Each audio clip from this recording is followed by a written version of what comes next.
চোখে হাত দিয়ে হয়তো ঠিকই জল আড়াল করেছেন স্কালোনি, সাংবাদিকও চেষ্টা করেছেন আবেগ নিয়ন্ত্রণ করতে, কিন্তু সত্যি কি তারা পেরেছেন? প্রশ্ন আর উত্তরটা যাকে ঘিরে তাকে নিয়ে ইমোশন ধরে রাখা যে বড্ড কঠিন। বিদায়ের ঘোষণাটা এখনো আসেনি, কিন্তু তার আগেই মেসিকে ঘিরে যা শুরু হয়েছে তা থেকে এটুকু স্পষ্ট, সিদ্ধান্তটা শোনার জন্য কেউই যে প্রস্তুত নয়। ঘরের মাঠ মনুমেন্টালের গ্যালারিতে মেসি মেসি চিৎকার করা সমর্থকরা যদি ৯০ মিনিট পর মেসির কণ্ঠে শুনতে পায় থ্যাংক ইউ, গুড বাই, মেনে নিতে পারবে তো? যখন শুনবেন মেসি নিজেও ম্যাচটা ঘিরে আবেগী, তখন প্রশ্নটাও যে অর্থহীন হয়ে পড়ে। কিন্তু তবুও প্রকৃতির নিয়ম তো মেনে নিতেই হবে।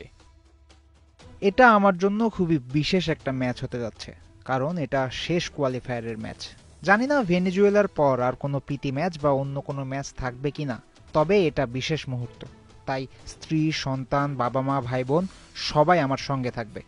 আমরা এভাবেই এটা উপভোগ করব। এরপর কি হবে আমি জানি না। মেসি হয়তো ঠিকই তার পরিবার নিয়ে উপভোগ করবেন, বিশ্বের কোটি ভক্তরাও হয়তো সেই চেষ্টাই করবে, কিন্তু সবার মনে যে মেসিকে হারানোর ব্যথা রয়ে যাবে আজীবন। আর্জেন্টাইন গোলরক্ষক ফ্রাঙ্কো আরমানিও তাই জানিয়েছেন, সিদ্ধান্ত নেয়ার আগে মেসি যেন আবারও ভেবে নেয়। আমি মনে করি মেসির অবসরের জন্য কেউই প্রস্তুত নয়। ম্যাচের পর ও যেন ভীষণ ভেবেচিন্তেই সিদ্ধান্ত নেয়। আর্জেন্টাইন সমর্থকরা আর তাকে ঘরের মাঠে দেখতে না পেলেও অন্তত বিশ্বকাপ পর্যন্ত তাকে দেখা যেতে পারে আকাশে নীল ওই জার্সিতে।